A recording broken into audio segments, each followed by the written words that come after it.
In front of me is HUAWEI P Smart 2021 NFC, and let me show you how to add a fingerprint to this device. So at first, just open the settings, go to biometrics and passwords, then now click on fingerprint, fingerprint ID.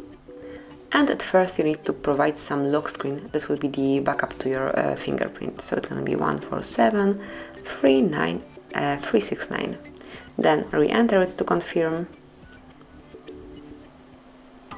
And now mark unlock device. And now you need to place your fingerprint on the sensor, which is located right here. So just tap here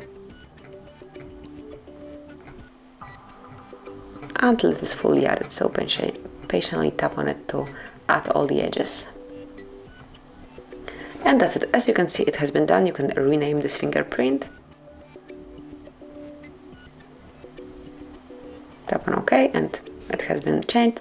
You can also set up face, but it's not the time for it. And from now on you will be able to unlock your device either with this backup pattern, a PIN code, or with your fingerprint only. So just tap here and here it is. So that would be all. This is it. Thank you for watching. Please subscribe our channel and leave the thumbs up.